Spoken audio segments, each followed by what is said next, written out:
Hello, my name is CJorgensen, and this is my technical presentation about color theory and game design for GIT 573. Color plays a major role in game design and is used for identification of game objects, breathing life into the game world, establishing and influencing emotions, and brand recognition. Pictured on the right is a powerful scene from Halo 4 in which a character that we've known throughout the franchise has their story come to an end with a tragic death. The scene is cast in a shade of blue, which creates a strong feeling of melancholy that players will remember for years to come. The colors used in the scene greatly enhance the emotional impact of her death. People play video games to feel emotions, whether it's the adrenaline from fighting a difficult boss, or to unwind after a stressful day at work, or anything and everything in between. Colors support the emotions that the player feels, whether they realize it or not. Although players are not usually conscious of the influence that color is playing on their experience, game designers utilize color theory techniques to alter the player's perception of the game, as well as their emotional investment in the game. A prime example of this is Nintendo's use of limited color palette on the NES game system.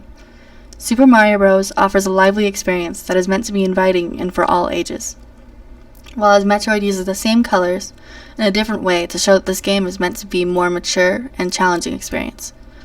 From a gameplay standpoint, Super Mario Bros and Metroid are very similar, but due to the way color is utilized in each of these titles, one appears more childish and carefree, while the other appears more serious and aimed towards adults. Color is often used as a tool in game design to signify the alignment of characters in team-based and strategy games. In these games, allies and enemies often have color associations. The colors blue and red have strong associations with trust and anger, respectively. This makes these two colors a popular choice for indicating allies and enemies. For instance, in League of Legends, ally minions are blue and enemy minions are red. The champions in this game can have different colors and skins, so to indicate alignment without limiting the character's design, ally heroes have green health bars, and enemy champions have red health bars and a red outline when targeted. Color is also used to guide the player. In fast-paced games like Mirror's Edge, a high-contrast color gives the player a quick and clear route to their objective. Mirror's Edge encourages players to navigate through the game as fast as possible, so the vivid red objects in the game do a fantastic job of helping players complete the level as quickly as they can. In games that place a higher emphasis on exploration, more subtle uses of color guide the player without breaking the immersion. For example, The Last of Us uses shades of yellow throughout the game to gently guide the player to the next objective without being too visually obtrusive. Color is also important for brand recognition. Many games use specific color tones that have become such a core part of the game design that any of those colors used together can remind you of those games. A great example of this is Portal. The blue and orange portals have become so iconic on their own that if there is a blue and orange oval next to each other, they can be recognized as a reference to the game, as shown by these portal charms. Color palettes used in video games can describe what the game is with just a simple glance.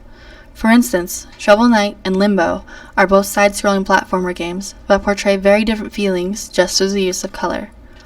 Shovel Knight is an exciting and lighthearted experience with bright blues and vibrant greens, while Limbo is dramatic and scary, which is shown through its use of intense blacks and shades of gray and white. Many games use color palettes to indicate the tone of the game, and it is especially powerful when used to display a shift in the game's mood. Some games start off as cheery, with bright and colorful palettes, but as the game progresses and it explores darker themes, this is reflected by either a gradual or sudden shift to a darker color palette.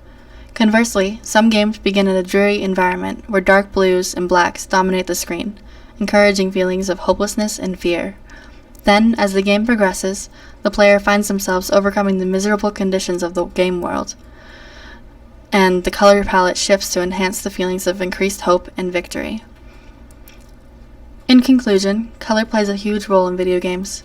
Color can be used as a tool to show the players who is an ally or an enemy, guide the player to an objective, and to create iconic symbols that people will associate with the game.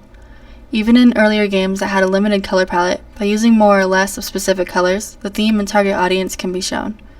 Proper use of color can completely change a scene, making the same place seem cheerful, peaceful, scary, or even romantic.